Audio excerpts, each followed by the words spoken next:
So this event that I talked about that caused me to turn around, I've listened many times to the same question, and it seems like these people have gotten different answers, and I want this answer for me.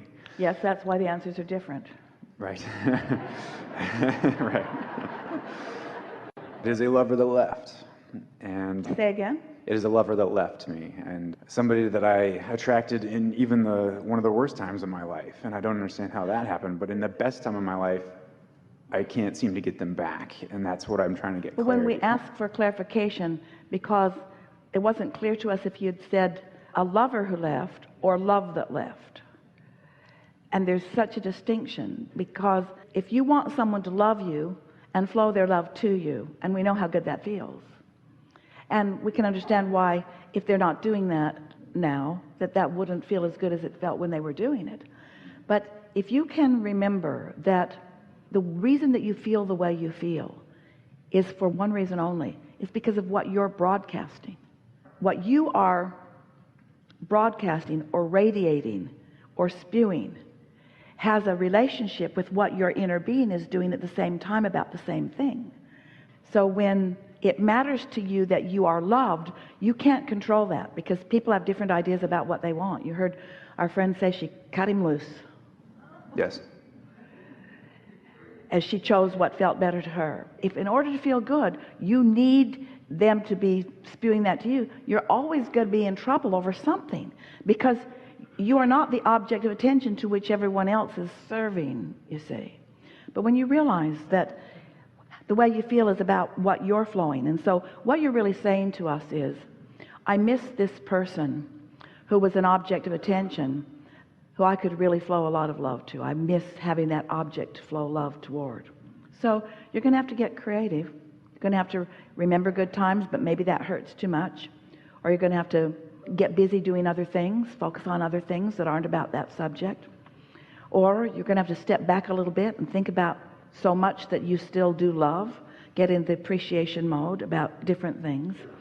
And it's our promise to you. You see, you can't have a lover leave you in any way without putting big time in your vortex the return of that somehow, some way. But you can't get into the receptive mode to let it in if you're still feeling the loss of the lover.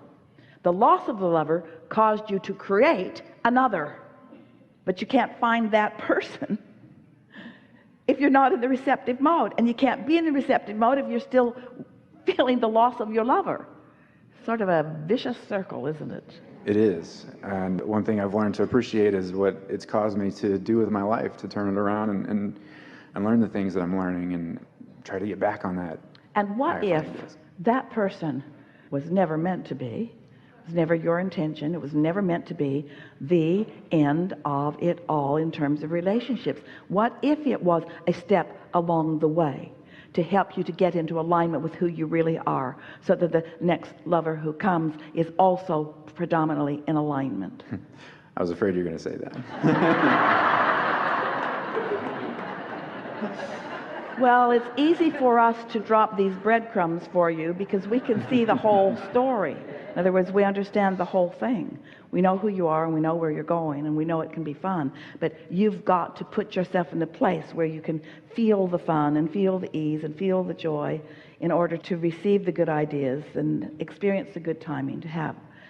But you see, even though we know you really want this lover, even if we knew where this person was, we would not take the other by the hand and you by the hand and bring you together. Not right now. Because, first of all, we are not the creator of your reality. And even though we know that, isn't it nice if you have enough experiences to get you really solid in that receptive mode? Because if you're sometimes spewing inky mist, you're going to meet somebody that's not going to pan out. And if you're never spewing the inky mist, when you meet, it's going to be really, really good. Feel the difference? Mm-hmm. One day a woman said to us, Abraham, I need you to help my son find a mate. I want him to find one quickly. And we said, well, we don't think that's a very good idea. And she couldn't believe we were saying that. Why? She thought it was the answer to everything that was bothering him, because that's what he was suffering over so much. And we said, if he finds someone now, that person will be just like he is. Unemployed, feeling bad, not doing very well, And they'll just bang around together and then it'll all blow up. And she said, that's what's been happening. And we said, he wants to remember who he is and become who he is, so he attracts someone to him of who he really is, not who he almost is. You see? And so it's nice that you have so many other wonderful things to think about. And we were projecting something that almost caused Esther to say, be patient. But it isn't about patience. When someone thanks Esther for her patience, she says, you have me mixed up with somebody else. Because you all want what you want when you want it. But if you can remember, the reason why you want it is for something that you can already accomplish. Here's an example. And we're continuing here because it's satisfying so many things around the room, and because you're so close for this to really click into place for you. So feel for just a moment the idea of having quickly or now having $100,000 or $200,000 or $300,000 at your fingertips to spend in any way you want, and feel how nice that would be. And then feel the difference between the universe yielding to you instantaneously a way for that to happen in terms of probability, and the ability to imagine prosperity. Do you think it would be easier for you to imagine prosperity, or to by the end of the day have $300,000 in your hand? That was an interesting exercise, because a lot of you said, just give me the damn money, Abraham, and stop messing with me. But what we're getting at, given the belief systems that most of you have, the idea of getting the money and getting it today is far less likely to you than the imagining of it. And yet you say, but Abraham, the imagining of it would be far less satisfying than the having of it. Well, we'll give you that from where you are standing, but we want the imagining of it, which you can do today, to be enough so that you do it today. And since you can do it today, if the imagining of it will be enough for you that you let it soothe you, then it is our promise to you, it will turn into the thing. Those thoughts will turn into the thing. But if you need the money before you allow yourself to have the thought, you've got yourself at a stalemate. Did you hear that? You got to do the vibrational work first, and then it will turn to the thing that you want. So that's why we were saying that we don't want to just give you the thing, because we know how much fun you're going to have in the journey as the thoughts are turning into the things. And you all are so looking forward to the relief of having the things, and we want you to find the relief before the thing comes, whatever the thing is. Yes, and I greatly appreciated what you said to an earlier person too about that, about letting those things happen and letting that other person create their own reality too. So my final question would be, my desires are this is the reality I want to create. I know she wants to create her own reality, and I've gained that appreciation today that she's doing what she wants to do, and she's making that for herself. But what of that? You know, the things that she wants to do, if it's not in line with what I'm trying to create as well, and bringing her back. I mean, of course I don't want to force somebody to do that. Well, here's the thing. We don't want you to bring her back. We want you to bring your happiness back. And when you do, someone like her or her will come back, will come to you. You got to let go of it being this specific person, and you got to let go of it being this specific person right now, and you've got to broadcast as if it's already happened, and then it will begin to happen in obvious ways. You see, it's difficult, we know. When you really, really want something and it really, really isn't happening, then you really, really, really are annoyed at these words. Really, really, really. We know, because you have felt the relief of things going the way you want them to go. But we just got to say to you that you are training yourselves to be conditional, and that's not going to serve you well, because there are conditions, as you have found out, that you can't control. If you could control the conditions, she'd be there where she wanted to be or not.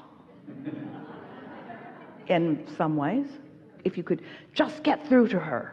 Just let go of needing to control the condition, and control the only thing that you can control, which is the way you feel, by all of the tools that you have, looking away, looking at other things, finding snatches of time when you are feeling really good. We wouldn't spend too much time remembering the good times, because that just makes you feel the absence of the good times that maybe aren't happening right now. And then the better you feel, the better you feel. The worse you feel, the worse you feel. The worse you feel, the more you spew. The less you spew, the better you feel. You've got this. You know what to do. And we would like it if, when we say have fun with it, you would not think that we are mocking you. In other words, have fun with this. We mean it. Have fun with this. Have fun with releasing your grief is what we're saying. Have fun with releasing your grief. Well, all you hear is grief, grief, grief, grief, grief. Have fun with moving forward to who you are. Have fun with remembering who you are. Have fun with all the gifts that are coming to you out of this. Have fun with the stability that you're discovering as a result of this. Have fun with the autonomy that is you. Have fun with the alignment with source energy that is you. Have fun with hooking into the clarity of source energy who knows who you are and what you really want. Have fun with watching the trail light up for you. Have fun with, after the fact, when you're together, remembering the way that you came together.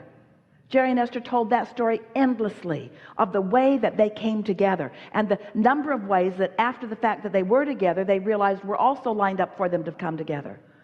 The way they met and the way they came together was a thrilling unfolding to them. But the longer they were together and the more people they met, the more people that they knew were going to introduce them anyway. In other words, it was going to happen because it was in the vortex. There was no way that it could not happen, you see. No way that it could not happen. No way. There's no possibility that you are not going to find this person that you are looking for and live happily ever after. There's no possibility that that's not going to happen. But you got to get over the fact that it hasn't happened yet in order to let it happen. And that applies to everything you want, no matter what it is. Enough? Understood. Thank you. Really good. Thank you very much. Really good.